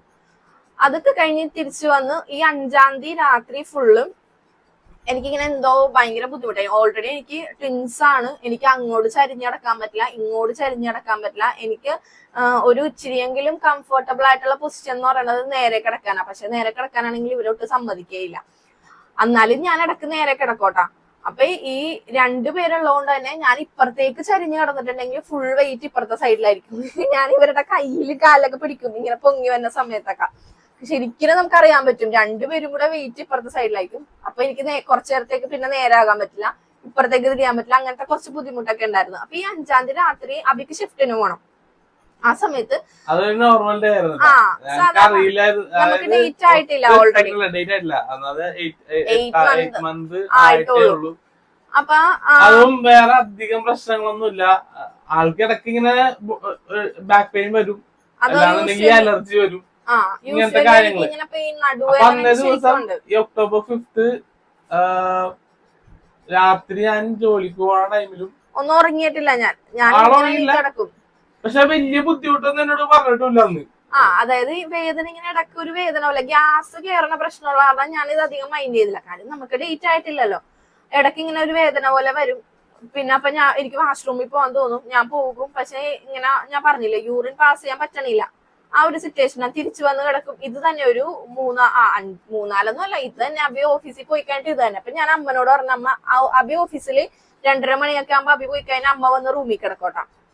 അമ്മ വന്നപ്പോ ഞാൻ പറഞ്ഞ, അമ്മ എനിക്ക് ഇങ്ങനെ എന്തോ ഒരു ബുദ്ധിമുട്ട് പോലെ തോന്നണുണ്ടെന്ന് പറഞ്ഞു. അപ്പൊ അമ്മ പറഞ്ഞു, നോക്ക് എന്താന്ന് വെച്ചാൽ രാവിലെ വന്നിട്ട് എന്താന്ന് വെച്ചാൽ വേണമെങ്കിൽ കൊണ്ടേ കാണിക്കാന്ന് പറഞ്ഞ് കിടന്നു. പിന്നെ എപ്പോഴോ ഞാൻ ഇച്ചിരി നേരം കിടന്നുറങ്ങി. പിന്നെ നേരം വെളുക്കാനായി കഴിഞ്ഞു, ഒരു 6 മണിയൊക്കെ ആയപ്പോ എനിക്ക് വീണ്ടും ഇതുപോലെ തന്നെ വേദന തുടങ്ങി. അപ്പൊ എനിക്ക് മനസ്സിലായി, അത് ഇനി ഞാൻ വാഷ്റൂമിൽ പോയപ്പോ ഇങ്ങനെ വെള്ളം പോകുമല്ലോ ആദ്യം, അതെനിക്ക് മനസ്സിലായി. അപ്പൊ ഞാൻ അമ്മനോട് വന്ന് പറഞ്ഞു കഴിഞ്ഞപ്പോ അമ്മ പറഞ്ഞു, നമുക്ക് ഹോസ്പിറ്റലിൽ പോവാന്ന് പറഞ്ഞു. അത് കഴിഞ്ഞിട്ടാണ് രസം, ഹോസ്പിറ്റലിൽ പോവാന്ന് പറഞ്ഞു. എന്നാ ഹോസ്പിറ്റലിൽ കൊണ്ടുപോകണ്ടേ? ഇല്ല. ആദ്യം അമ്മ പോയിട്ട് ഇടിയപ്പവും മുട്ടക്കറി ഉണ്ടാക്കി, അതെന്നെ തീറ്റിച്ച്. അത് കഴിഞ്ഞപ്പോ എന്നെ കുളിപ്പിക്കണൊക്കെ അമ്മയാണ്. കാര്യം എനിക്ക് തനിച്ച് കുളിക്കാൻ പറ്റത്തില്ല, കാര്യം ഫുൾ ബെഡ് റെസ്റ്റ് പറഞ്ഞേക്കണല്ലേ. അപ്പൊ അമ്മ എന്നെ കൊണ്ടുപോയി ഇരുത്തി കുളിപ്പിക്കാൻ, അങ്ങനെയുള്ള കാര്യങ്ങൾ. അപ്പൊ അമ്മ പോയിട്ട് എന്നെ എണ്ണയിട്ട് കുളിപ്പിക്കണം, അത് ചെയ്യണ്, ഇടിയപ്പം മുട്ടക്കറി ഉണ്ടാക്കി അത് തീറ്റിക്കണ്, നെയ്യൊക്കെ അതെന്തോ പ്രഗ്നന്റ് ടൈമിൽ ഇങ്ങനെ ഡെലിവറിക്ക് പോണേനും ഓരോ സാധനങ്ങളൊക്കെ തരും. അതൊക്കെ തന്ന് ഞാൻ പറഞ്ഞു, അമ്മ എനിക്ക് വയറ് വേദനിച്ചിട്ട് വയ്യ, നമുക്ക് പോകാം. അതൊക്കെ പറഞ്ഞപ്പോ അബി ഉണ്ടായില്ല, അബി ഓഫീസിൽ പോയിക്കണല്ല. അങ്ങനെ ഞങ്ങള് പോയി. അബി അറിഞ്ഞിട്ടില്ല. പിന്നെ അതുമല്ല, ഇടക്കിടക്ക് എനിക്ക് ഇത് തന്നെ തൊഴിലാണല്ലോ, വേദന എടുക്കണം, ഹോസ്പിറ്റലിൽ പോകുന്ന, അഡ്മിറ്റ് ചെയ്യുന്ന, 2 ദിവസം കഴിയുമ്പോ തിരിച്ചു വരും. അപ്പൊ ആ ഒരു മൈൻഡില് വാ അമ്മ പോവാന്ന് പറഞ്ഞ, അത് കഴിഞ്ഞ് അച്ഛൻ ഞങ്ങളെ കൊണ്ടുപോയി ചെന്നപ്പോ വേഗം അവിടെ ഉള്ളവര് മറ്റേ വീൽ ചെയർ ഒക്കെ ആയിട്ട് വന്നു. അല്ലാത്ത പ്രാവശ്യം പോകുമ്പോ വീൽ ചെയറിലൊക്കെ ഇരിക്കുമ്പോ കുഴപ്പമില്ല, നമുക്ക് ഭയങ്കര പെയിൻ ഒക്കെ ആയിട്ടല്ലേ പോണം. ഇത് എനിക്ക് ആ ടൈമിൽ കുഴപ്പമൊന്നുമില്ലായിരുന്നു. വീൽ ചെയർ ഒക്കെ ആയിട്ട് വന്നപ്പോ ഞാൻ പറഞ്ഞു, വേണ്ട ഞാൻ നടന്നു നോക്കോളാന്ന് പറഞ്ഞു. അപ്പൊ എന്റെ ഈ വയറൊക്കെ കണ്ടിട്ട് ആ ചേട്ടന് ഭയങ്കര ഇല്ല വേണ്ട ഇരുന്ന് പോയാൽ മതി എന്ന് പറഞ്ഞ് വേഗം വീൽ ചെയറിലൊക്കെ ഇരുത്തി എന്നെ കൊണ്ടുപോയി. മോളിൽ ചെന്ന് അവരപ്പൊ തന്നെ ലേബർ റൂമിൽ കയറ്റി കഴിഞ്ഞിട്ട് അവരെന്നോട് പറഞ്ഞു, ഇപ്പൊ കുറച്ചു നേരത്തിനുള്ളിൽ ആകുമെന്ന് പറഞ്ഞു. അപ്പൊ തന്നെ എന്റെ ഡ്രസ്സൊക്കെ മാറ്റിച്ച് അവിടുത്തെ ഡ്രസ്സൊക്കെ ഇട്ട് തന്നതിനപ്പോ എനിക്ക് മനസ്സിലായി ഇപ്പൊ തന്നെ ഡെലിവറി ഉണ്ടാവും. പിന്നെ എനിക്ക് ടെൻഷനായി, അവര് സ്കാൻ ചെയ്യണ്. പിന്നെ നമ്മളിങ്ങനെ കുറച്ച് ഇത് ടെസ്റ്റ് ഒക്കെ ഉണ്ടല്ലോ, ഇങ്ങനെ ഉൾഭാഗം ടെസ്റ്റ് ചെയ്യും. അതായത് എത്രയും ഓപ്പൺ ആയി ആകാനായോ ഡെലിവറി ആകാനായോ എന്നൊക്കെ നോക്കുമല്ലോ. അപ്പൊ എന്നെ ഇങ്ങനെ ഡ്രസ്സൊക്കെ മാറ്റിച്ച് കിടത്തിയേക്കണാണ്. മറ്റേ സ്കാനിങ്ങിന്റെ ഇതൊക്കെ വെച്ചിട്ടുണ്ട്. കുറച്ചു നേരം കഴിഞ്ഞപ്പോ അഭി വന്നു. ഞാനിതൊന്നും പറഞ്ഞിട്ടില്ല. എനിക്ക് ഓഫീസിൽ ഞാനത് പറഞ്ഞ ഫോൺ കയറ്റാൻ പറ്റില്ല, ഫോൺ റെസ്ട്രിക്റ്റഡ് ആണ്, ലാൻഡ് ഫോൺ ഉണ്ട്. അപ്പൊ എനിക്ക് തോന്നുന്നു ഒരു 7 കഴിഞ്ഞപ്പോ എന്തോ ഒരു കോൾ വന്നു. അതായത് എന്റെ ഫാദറിനെ വിളിച്ചിട്ട് പറഞ്ഞു ലേബർ റൂമിൽ കയറ്റാൻ ചാൻസ് ഉണ്ട്. ലേബർ റൂമിലാണ്, ഇറങ്ങാൻ പറ്റുമെങ്കിൽ ഇറങ്ങിക്കോ എന്നുള്ള ആ ഒരു സീൻ പറഞ്ഞു. ഞാനപ്പോ തന്നെ റിപ്പോർട്ട് ചെയ്തിട്ട് ഞാൻ അവിടെ നിന്ന് ഇറങ്ങി നേരെ ഹോസ്പിറ്റലിലേക്ക് വന്നു. ഹോസ്പിറ്റലിൽ വന്ന് അപ്പൊ അമ്മ അച്ഛനും പുറത്തേക്കുണ്ടായിരുന്നു. അച്ഛനമ്മ എന്റെ അച്ഛനമ്മയും വന്നിട്ടുണ്ടായിരുന്നു. ഞങ്ങ ഫാമിലി അകത്തുള്ള ടൈമിൽ, അതായത് ഇവളുടെ അച്ഛനമ്മ, അനിയൻ, എന്റെ അച്ഛനമ്മ, ഞാൻ. ഞാൻ വരുമ്പോ അവിടെ ആരുമില്ല ആ ടൈമില്. ഞാൻ കേറി ഇവളെ കണ്ടപ്പോ ഒരു റൂമിന്റെ ഉള്ളില് കിടത്തിയിട്ടുണ്ട്. എന്തൊരു സൗണ്ട് കേൾക്കാം, ഇവരുടെ സൗണ്ട് സൗണ്ട് സ്പീക്കറിൽ വെച്ചിട്ടുണ്ട്. ആ റൂമുകളില് ആ സൗണ്ടാണ് കേട്ടോണ്ടിരിക്കുന്നത്. അപ്പൊ തന്നെ അഭിനെ കണ്ടപ്പോ തന്നെ എനിക്ക് സങ്കടമൊക്കെ വരാൻ തുടങ്ങി കേട്ടാ. ഓൾറെഡി എനിക്കും കയ്യിൽ നിന്ന് പോയി തുടങ്ങി എന്നുള്ള സിറ്റുവേഷൻ. അതായത് എന്ത് ചെയ്യണം, എന്ത് പറയണം എന്നറിയില്ല. ഡോക്ടറില്ല, ഡോക്ടറോട് സിസ്റ്റർ ലേബർ റൂമിൽ തന്നെ ഇങ്ങനെ കുറെ റൂംസ് ഉണ്ടാവുമല്ലോ, അതിലൊരു റൂമിലാണ് മാത്രമേ ഉണ്ടായുള്ളൂ. പക്ഷെ ആ റൂമിൽ വേറെ ഉണ്ടായില്ല. എന്നിട്ട് എന്നോട് പുറത്തേക്ക് ഇറങ്ങാൻ പറഞ്ഞു. ഞാൻ പുറത്തേക്ക് ഇറങ്ങി. അപ്പൊ ഞാൻ സിസ്റ്ററിനോട് ചോദിച്ചപ്പോ കുഴപ്പമൊന്നുമില്ല. അപ്പൊ ഇവള് ലേബർ റൂമിന്റെ ഉള്ളിലാണ്. ഞാൻ അച്ഛനമ്മ, എന്റെ അച്ഛനമ്മ പുറത്തേക്കും. പിന്നെ ഇവളുള്ള ഒരു ആന്റി വന്നിട്ടുണ്ടായിരുന്നു, അവരൊക്കെ ഉണ്ടായിരുന്നു. അപ്പൊ തന്നെ അടുത്ത് അറിയാന്നുള്ള റിലേറ്റീവ്സിനൊക്കെ വിളിച്ച് പറഞ്ഞു ഇങ്ങനെ ലേബർ റൂമിലാണ്, പെട്ടെന്ന് തന്നെ ഉണ്ടാവും എന്നുള്ള സീൻ പറഞ്ഞു. അങ്ങനെ 8:30 9 മണിയായി, 9:30, 10 മണി. ഇടക്ക് നഴ്സുമാർ വന്നിട്ട് കുഴപ്പമൊന്നുമില്ല, ടെൻഷൻ അടിക്കണ്ടെന്നൊക്കെ പറയുമെങ്കിലും ഞങ്ങൾ എല്ലാവരും പുറത്ത് ടെൻഷൻ അടിച്ചിട്ടില്ലായിരുന്നു.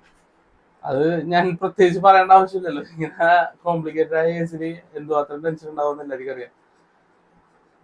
അങ്ങനെ 11:20 സംതിങ് ആയപ്പോൾ, അതിനു മുമ്പ് ഭയങ്കര ഒച്ചപ്പാടുമ്പോഴോ കേൾക്കാൻ പറ്റുമായിരുന്നു. അതായത് ഞാൻ ഭയങ്കര കരച്ചിലായിരുന്നു. ഫുൾ ഭയങ്കര സൗണ്ട്, നമുക്ക് സൗണ്ട് അറിയാൻ പറ്റും. ഇവിടെ സൗണ്ട് തന്നെയാണെന്ന് നമുക്ക് മനസ്സിലാകുന്ന നമ്മൾ ലേബർ റൂമിന് പുറത്തു നിന്നാലും ആ സൗണ്ട് കേൾക്കാൻ പറ്റുന്നുണ്ടായിരുന്നു. ശരിക്കും ഞാൻ അലറി വിളിച്ച് കരഞ്ഞോണ്ടിരുന്നത് ഞാനിപ്പോ ചത്തുപോകുമെന്നും പറഞ്ഞായിരുന്നു കേട്ടാ. അമ്മനെ വിളിച്ച് അമ്മ വന്ന് അമ്മ കരഞ്ഞോണ്ട് പുറത്തിറങ്ങി. അമ്മക്ക് നിക്കാൻ പറ്റില്ല എന്ന് പറഞ്ഞാൽ അമ്മ കരഞ്ഞോണ്ട് പുറത്തിറങ്ങി. അത് കഴിഞ്ഞപ്പം അബിയുടെ അമ്മ വന്നിട്ട് എന്നെ ചീത്ത പറയണായിരുന്നു. ഞാൻ അയ്യോ ഞാനിപ്പൊ ചത്തുപോയി. അമ്മയാണെങ്കിൽ എന്താണ് ഈ പറയണം, മിണ്ടാണ്ടിരുന്നിട്ട് ഞാൻ കേൾക്കണില്ല. ഞാനിപ്പൊ ചത്തോ എന്നും പറഞ്ഞാണ് ഞാൻ കരഞ്ഞോണ്ടിരുന്നത്. ഇപ്പൊ പറയുമ്പോ ശരിയായിട്ട് വന്ന് നമ്മടിച്ച് ടെൻഷൻ, അവള് അനുഭവിച്ച പെയിനൊന്നും എല്ലാരും ഭയങ്കരമായിട്ട് ടെൻഷൻ അടിച്ചു. ഒന്നാമത് 2 പേര് ട്വിൻസ് ആണ്. പിന്നെ നോർമൽ ഡെലിവറിയുടെ ആ ഒരു ഇത് എല്ലാരും അത്രയും ദിവസം നമ്മ ബെഡ് റെസ്റ്റ് കാര്യങ്ങളൊക്കെ ആയതുകൊണ്ട് എല്ലാവർക്കും അറിയാം എന്തായാലും ഇച്ചിരി കോംപ്ലിക്കേഷൻ ആയിരിക്കും എന്നുള്ളത്. അപ്പൊ അതിന്റെ ടെൻഷൻ വേറെ, എല്ലാരും കുറെ ടെൻഷൻ അടിച്ചൊരു പ്രഗ്നൻസി ആയിരുന്നു ഞങ്ങളുടേത്. 11:23 അല്ലേ? 11:21 11:23. 11:20 ഫസ്റ്റ് ബേബിയും 11:23 സെക്കൻഡ് ബേബിയും ഡെലിവറി, നോർമൽ ഡെലിവറി തന്നെ. അതായത് അന്ന് ആ ഡോക്ടർ പറഞ്ഞ പോലെ തന്നെ നോർമൽ ഡെലിവറി ആക്കി തന്നു. അത് ട്വിൻസ് ആയിട്ട് പോലും. അതെ, ആദ്യത്തെ നമ്മുടെ ആറ്റവാവേന്ന് വന്നത് ഗേൾ ബേബി ആയിരുന്നു, രണ്ടാമത്തത് ബോയ് ബേബി ആയിരുന്നു. അപ്പൊ അങ്ങനെയാണ് ഈ ട്വിൻസ്, എല്ലാത്തിനും നമ്മൾ ട്വിൻസ് എന്നുള്ള പേര് കൊടുക്കാൻ കാരണം അവരാണ്. ഇപ്പൊ ഈ ചാനലിന്റെ പേരും ട്വിൻസ് ആണ്. ഇവളുടെ ഫാദർ മദറും തുടങ്ങിയേക്കുന്ന ഷോപ്പിന്റെ ഒരു ട്വിൻസ് ആണ്. അത് നമ്മുടെ ഒരു ഭാഗ്യമായിട്ട് തന്നെ ഞാൻ എപ്പോഴും കണക്ക് കൂട്ടുന്നത്. എന്തുകൊണ്ടും ഞങ്ങളെ 2 മക്കളും ഞങ്ങളുടെ ഭാഗ്യം തന്നെയാണ്. ഇവള് ഭയങ്കരമായിട്ട് ഒച്ച ഉണ്ടായിക്കൊണ്ടിരിക്കണ്, ഒച്ചപ്പാടും ബഹളവും. അത് കൂടുതൽ ടെൻഷൻ ഉണ്ടാക്കണ്. നേരത്തെ പറഞ്ഞ പോലെ തന്നെ 2 അമ്മമാര് കയറിയിട്ടാണെങ്കിലും ഞാനിപ്പോ ചാകും എന്ന് പറഞ്ഞോണ്ടിരിക്കണത്. അപ്പൊ എന്റെ അമ്മ വന്നിട്ട് പറഞ്ഞു അവളിപ്പോ എനിക്ക് ചാകുന്ന പറയണ, എന്നോട് കയറുന്ന് പറഞ്ഞു.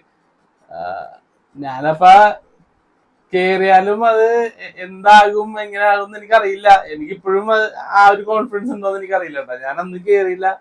ഡോക്ടറും പറഞ്ഞു വേണ്ട, ഹസ്ബൻഡിനെ കയറ്റണ്ട, അമ്മമാരാരും വരാൻ പറ്റുമെങ്കിൽ വന്നാതിന്ന് ഡോക്ടറും പറഞ്ഞു. അപ്പൊ അത് കഴിഞ്ഞിട്ട് നേഴ്സ് വന്നിട്ട് പറഞ്ഞു ഡെലിവറി ആയി, ഒരു ആൺകൊച്ചും ഒരു പെൺകൊച്ചാണെന്ന് നേഴ്സ് ആദ്യം പറഞ്ഞു. അപ്പൊ ഞാൻ നേഴ്സിനോട് ചോദിച്ചിട്ട് ഗ്രീഷ്മനെ കാണാൻ പറ്റാതെ ഇവിടെ കാണാൻ പറ്റുമെന്ന് ചോദിച്ചു. അപ്പൊ നേഴ്സ് കുറച്ചു നേരം കഴിഞ്ഞിട്ട് കഴിക്കാൻ ബ്രെഡോ കോഫിയോ ഒക്കെ ആയിട്ട് ഒരാൾക്ക് കയറാന്ന് പറഞ്ഞു.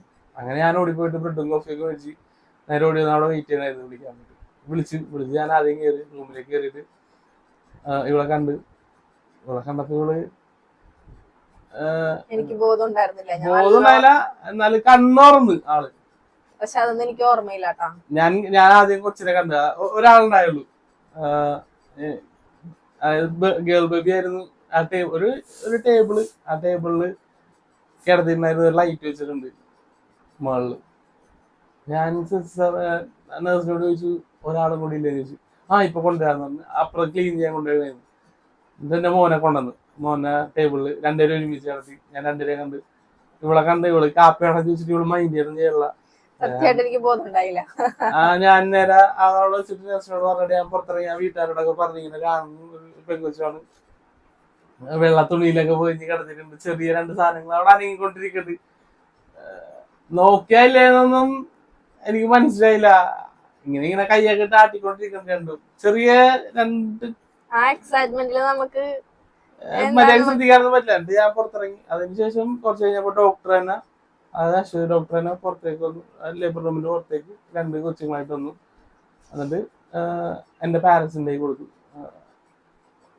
ഗേൾ ബേബിനെ എന്റെ അമ്മയും മേടിച്ചു, ബോയ് ബേബിന് ഇവളുടെ അമ്മയും മേടിച്ചു. അങ്ങനെ രണ്ടമ്മമാരാണ് മേടിച്ചത്, ഞാനല്ല.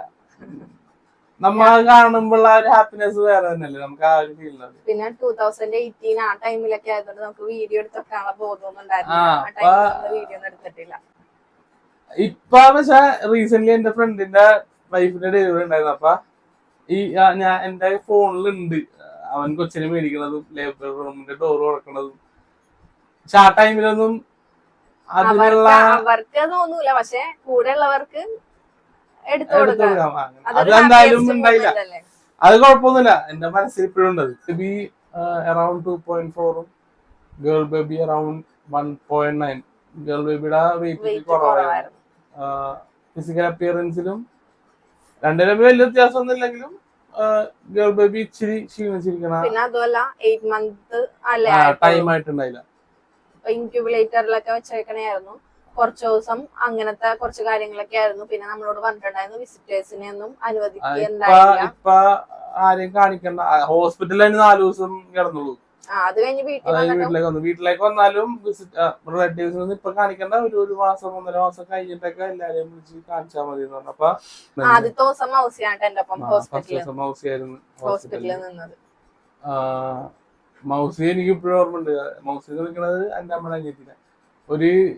ഒരു വലിയ സഞ്ചി, ഒരു ഭയങ്കര വലിയ സഞ്ചി നിറച്ച് സാധനങ്ങൾ, അതായത് കൊച്ചുങ്ങൾക്ക് ആവശ്യമുള്ള സാധനങ്ങളൊക്കെ ആയിട്ടാണ് വന്നത്.